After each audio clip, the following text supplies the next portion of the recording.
காலை மற்றும் தினசரி கடமைகளை முடிக்க நாம் டாய்லெட்டில் அமைதியாக உட்கார்வதை விட சிறந்தது இல்லை என்று நினைத்தால் அந்த நாள் முழுவதும் புத்துணர்ச்சியுடன் இருப்போம். ஆனால் அங்கே அபாயம் இருக்கலாம் என்று யார் நினைப்பார்கள்? ஆனால் அதுதான் நடந்தது. ஒரு வீட்டில் கமோடு உடைந்தது.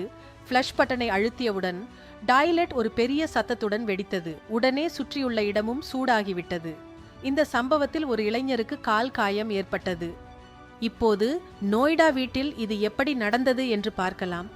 நோய்டாவில் உள்ள ஒரு வீட்டின் வாஷ்ரூமில் ஃப்ளஷ் பட்டனை அழுத்தியவுடன் டாய்லெட் ஒரு பெரிய சத்தத்துடன் வெடித்தது. உடனே சுற்றியுள்ள இடமும் சூடாகிவிட்டது. அந்த வீட்டில் இருந்த இளைஞருக்கு முகம் மற்றும் காலில் காயங்கள் ஏற்பட்டன. உடனே அவரை கிரேட்டர் நோய்டாவில் உள்ள அரசு மருத்துவ அறிவியல் நிறுவனத்திற்கு கொண்டு சென்றனர். அங்கு மருத்துவர்கள் அவருக்கு 37% தீக்காயங்கள் ஏற்பட்டுள்ளன என்று உறுதிப்படுத்தினர். விபத்து நடந்த நேரத்தில் அங்கு குறைந்தபட்சம் ஒரு மொபைல் போனோ அல்லது எலக்ட்ரானிக் சாதனமோ எதுவும் பயன்படுத்தப்படவில்லை. கேட்க இது கொஞ்சம் விசித்திரமாக இருந்தாலும் இப்படி ஒரு சம்பவம் இங்கேயே நடக்க வாய்ப்பு இருக்கிறது என்று ஒவ்வொருவரும் நினைக்கவில்லை. பழைய வீடுகளில் பராமரிப்பு சரியாக இல்லாத பிளம்பிங் அமைப்பும் கழிப்பறைகளில் இத்தகைய விபத்துகள் நடக்கும் வாய்ப்பு இருப்பதாக நிபுணர்கள் கூறுகிறார்கள்.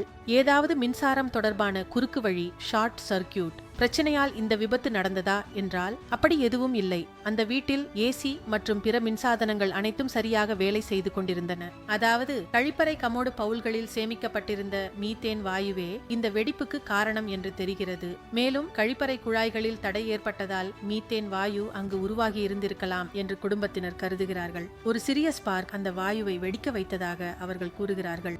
ஸ்பார்க் எங்கிருந்து வந்தது என்பது தெரியவில்லை. குழாய்கள் பழையவை ஆகிவிட்டதால் அவை உள்ளே அடைப்பு ஏற்பட்டிருக்கலாம்.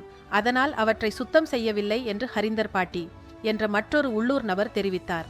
பொதுவாக குழாய்களில் ஏதேனும் தடுப்பு ஏற்பட்டால் மீதேன் வாயு உருவாகும். அதன் அழுத்தம் அதிகரித்து வெடிக்கும் வாய்ப்பு உள்ளது என்று கூறுகிறார்.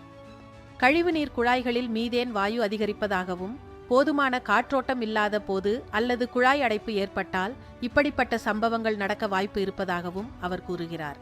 இப்படிப்பட்ட ஆபத்தான வாயுக்கள் உருவாகாமல் இருக்க குழாய்களில் அடைப்பு ஏற்படாமல் எப்போதும் சுத்தமாக வைத்துக் கொள்ள வேண்டும் என்று அவர் அறிவுறுத்துகிறார்.